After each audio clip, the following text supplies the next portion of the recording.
Bonjour et bienvenue sur cette chaîne dédiée au concours de la fonction publique. Alors aujourd'hui, je vais revenir sur un sujet de cas pratique qui est tombé au concours d'accès aux IRA lors de la session de novembre 2020. En fait, c'était le premier sujet de cas pratique depuis la réforme du concours, puisque l'épreuve de mars, qui a eu lieu en fin de compte en juin, a été réduite à l'épreuve de QCM. Donc nous voilà devant un sujet qui a été posé, un sujet réel et un sujet qui nous permet enfin de voir exactement ce que les organisateurs du concours attendent dans cette épreuve. Alors j'exagère un peu sur le côté neuf du sujet puisqu'on avait eu, heureusement, la publication du sujet qui a été annulé en mars et qui est disponible sur le site de la DGAFP. Tu peux d'ailleurs retrouver sur cette même chaîne un podcast sur ce sujet annulé lors de la session de 2020, la première session 2020.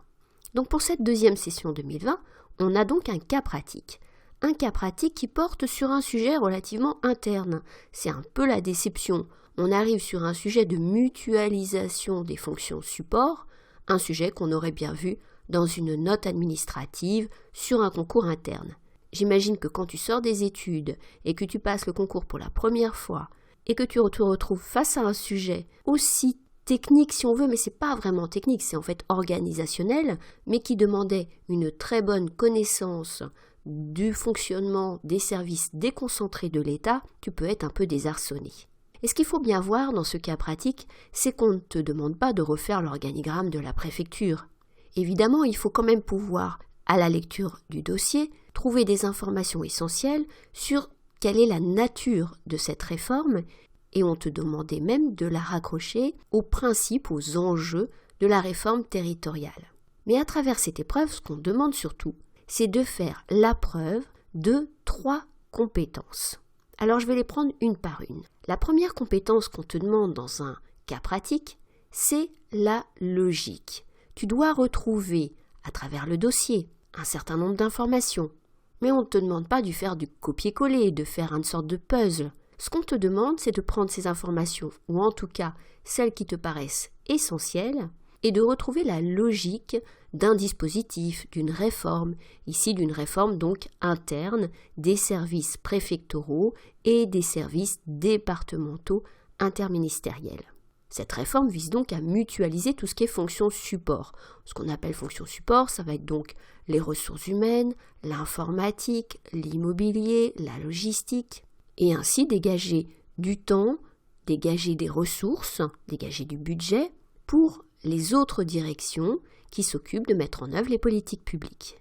Alors pourquoi je dis que ce qu'on demande, c'est que tu fasses preuve de logique ? Eh bien, ce qu'on va vérifier, c'est que tu sais raccorder les enjeux de la réforme territoriale globaux à cette réforme, cette réorganisation qui est beaucoup plus terre-à-terre, qui est beaucoup plus opérationnelle. Et ce lien n'est pas si facile à trouver. En effet, tu vas trouver dans le dossier des informations qui te permettent de faire un rappel des principes de la réforme territoriale, la redéfinition de l'échelon régional, de l'échelon départemental, et surtout le souhait d'avoir une administration plus efficiente. Et là, on voit qu'on se rapproche effectivement de notre thème de la mutualisation des fonctions support. Mais c'est néanmoins pas si simple. Comment est-ce qu'en mutualisant les fonctions support, on va arriver à rendre un service de meilleure qualité aux citoyens, aux entreprises. Eh bien, dans le dossier, tu vas trouver des éléments qui te permettent de mettre en évidence cette logique. Ces éléments, c'est quoi ? Eh bien, c'est que les gains d'efficience, les gains en ressources humaines, en budget, etc., que l'on va faire en mutualisant les fonctions support, on va les reporter, au moins en partie, sur les autres directions.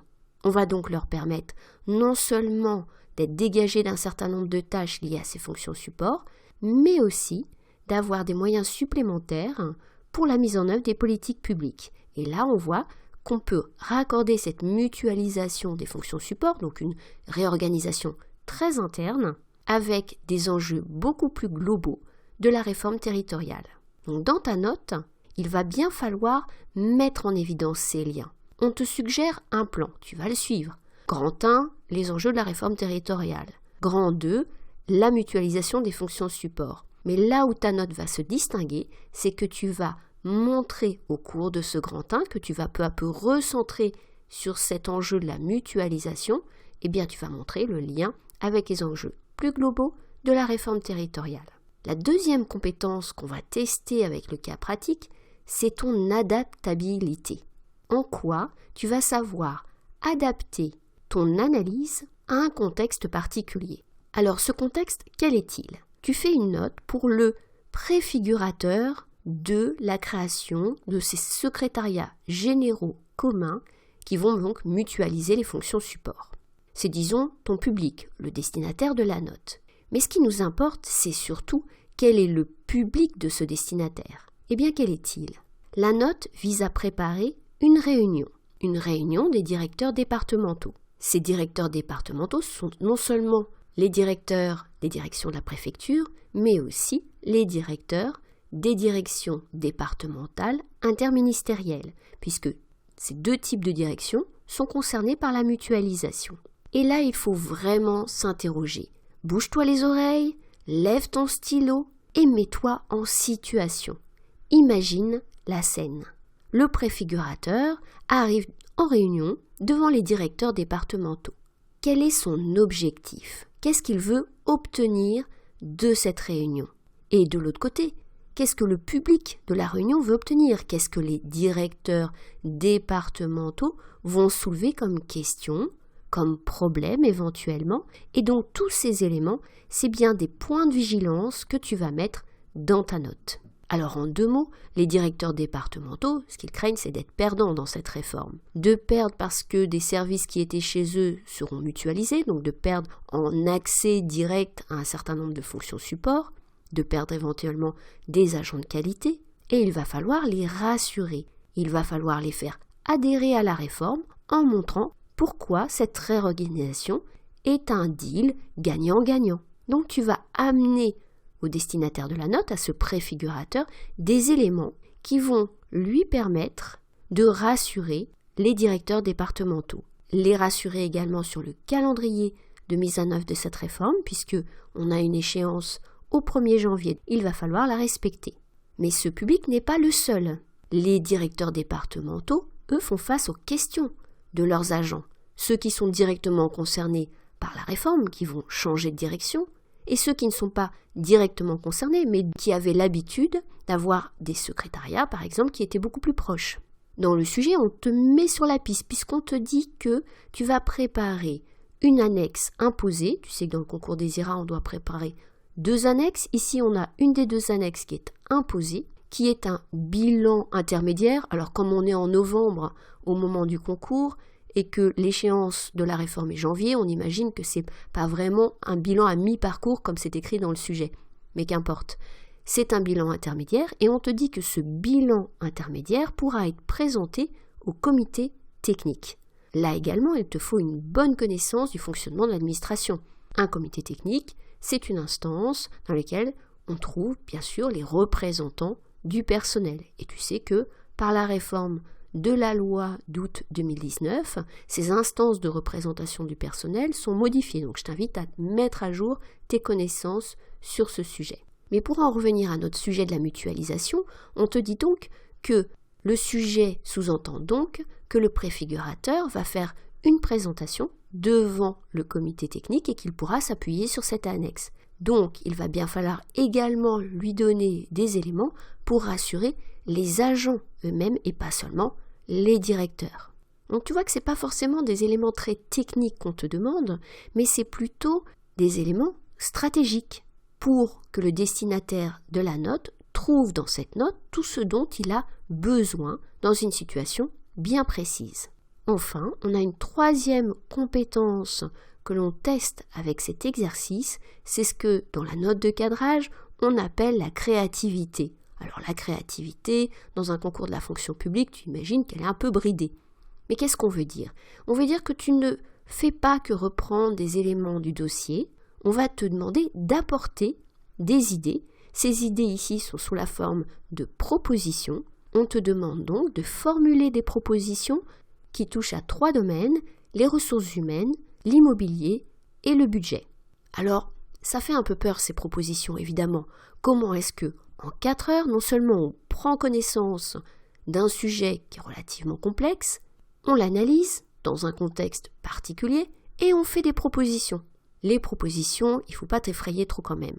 On te demande des propositions en t'appuyant quand même sur le dossier. En particulier, on te suggère un certain nombre d'annexes. Tu dois d'ailleurs donc en choisir 2, mais là on en avait une imposée, mais en tout cas l'ensemble des annexes te donne des pistes. Donc n'hésite pas à t'appuyer sur ces annexes pour faire des propositions. Par exemple, on te suggérait 2 annexes dans le domaine des ressources humaines, une qui touche plus à la communication, c'était un dépliant, l'autre qui touche plus à la formation et à l'accompagnement, c'était un plan d'accompagnement, et donc tu peux tout à fait t'appuyer sur ces suggestions d'annexes pour faire des propositions. Mais il ne faut pas non plus se limiter dans ces propositions à annoncer les annexes. Il faut bien se lancer, prendre un peu de risque et faire des propositions qui sont personnelles. Les meilleures propositions, c'est quand même celles qui tiennent compte des éléments précis de contexte qu'on te donne dans le sujet. Alors là, on en avait très peu. Il faut bien dire qu'on ne sait pas si c'est une grande préfecture ou une petite préfecture, qu'on ne sait pas bien ou qu'on ne sait même pas du tout où en est le déploiement de la réforme. Donc c'est un peu compliqué. Mais on te donnait quand même une information qui était que la crise sanitaire avait entraîné le report de la réforme qui devait aboutir initialement en juin 2020 au 1er janvier 2021.